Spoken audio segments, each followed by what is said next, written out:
बिना चर्चा कराए कृषि कानूनों को वापस लिए जाने का मुद्दा अब संसद से लेकर सड़क तक उठने लगा है।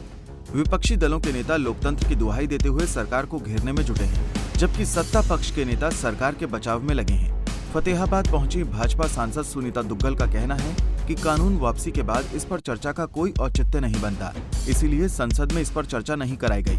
उन्होंने कहा कि जब यह कानून लाए गए थे तो संसद में पूरी चर्चा हुई थी, लेकिन जब कानून ही वापस ले लिए गए तो चर्चा का कोई सवाल ही नहीं उठता। देखिए, जब ये आए थे तो उसमें बिल्कुल चर्चा हुई थी, लोकसभा में भी चर्चा हुई थी, राज्यसभा में भी चर्चा हुई थी। विपक्ष ने जो बात रखी वो क्या रखी या क्या नहीं रखी उसका भी सारा रिकॉर्ड है, और जो पक्ष के लोग थे उन्होंने अपनी बात कैसे रखी क्या रखी उसका भी सारा रिकॉर्ड है। लेकिन वापस करते समय जब वापस ही हो रहे हैं जो कानून है, तो उसके बाद तो उसमें तो चर्चा का कोई विषय रह नहीं जाता कि अब उस पर क्या चर्चा होगी। तो इसलिए मुझे नहीं लगता कि उस पर चर्चा करने का कहीं कोई विषय रह जाता है।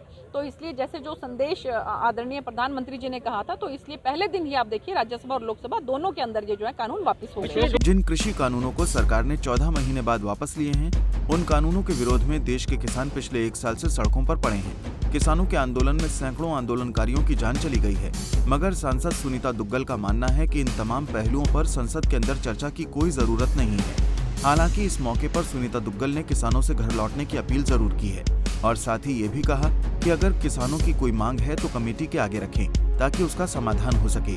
फतेहाबाद से रमेश भट्ट, पंजाब केसरी टीवी। हमसे जुड़े रहने के लिए हमारे YouTube चैनल को सब्सक्राइब करें और नई वीडियो की नोटिफिकेशन के लिए बेल आइकॉन को दबाएं। अगर आप ये वीडियो Facebook पर देख रहे हैं तो लाइक जरूर करें और ज्यादा से ज्यादा शेयर करें। धन्यवाद।